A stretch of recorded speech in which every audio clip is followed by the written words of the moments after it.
I'm Becky Schultz with Power Progress, and joining me today is Jennifer Rumsey, Chair and CEO of Cummins. Jennifer, thank you for taking time really this nice morning. To be with you, Becky. This past year has been a challenging year for a lot of manufacturers. Can we talk about what have been some of the wins for Cummins in the past year and where you see the biggest growth opportunities? What business units will be a key focus for Cummins in 2026? Yeah, well, Becky, if I just reflect on 2025, what I would say is I feel incredibly proud of the work that Cummins employees have done through what was, a year with a lot of change and a significant downturn in our truck market, which is an important market to Cummins. We delivered record results. We saw record revenue and profitability in two of our business segments, power systems and distribution, record profitability for the company overall. And a big factor in that is that we have a strong position in providing mission-critical power generation products, and in particular in data center applications. Sure. So we saw a lot of growth, 35% growth in revenue for data center power generation projects year over year. Good job of executing and staying close to our customers and managing the business, that saw a downturn.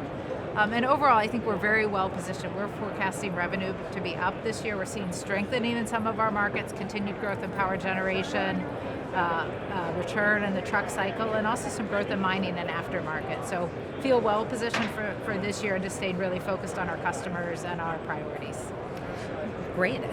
One of the things that was announced last year in February was the acquisition of First Mode. Yeah. Can you talk about what led to the company acquiring First Mode and how you're integrating both that company and its products into the Cummins family? Sure. So our strategy, we call our strategy Destination Zero, which is making sure we have a range of products to meet our customers' evolving needs.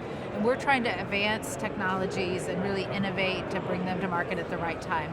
We saw hybrid as being one of those key solutions where customers who want to reduce CO2 and also in many applications they can improve operating costs wanted to be able to do a retrofit hybrid solution. And so by acquiring First Mode, we got some of that technology and we could bring Cummins' capability to scale in manufacturing and sales and support of our customers. And so we're excited to be now introducing that. Specifically, that solution is focused on mining and rail applications.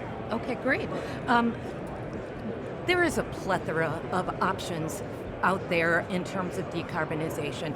Can you talk about the Cummins strategy that you have in place to not only meet the needs today, but to help grow with your customers in the future? Yeah. And where does traditional technology like diesel and natural gas fit into that? Yeah, I mean, we have always embraced the evolving customer needs. Change and challenge is an opportunity for Cummins to innovate, to meet our customers' needs, and to grow our business. And we're doing that with these evolving technologies. We've continued to invest heavily in engine-based solutions. So the reality is the vast majority of our customers today are looking for diesel-based solutions, and our investments are allowing us to improve the efficiency and meet evolving emissions regulations with those diesel-based solutions. But all of our diesel products today have the ability to also operate on biodiesel or HVO, where customers would like to use that fuel.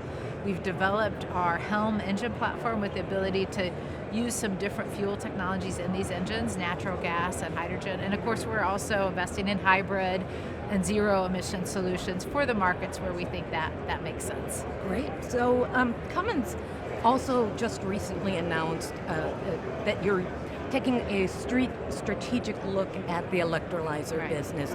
Can you talk about what led up to that and how that reflects on what you see for the opportunities with other hydrogen-based solutions? Sure. I mean, as we see this energy transitioning happening, there's a lot of technology development that needs to happen.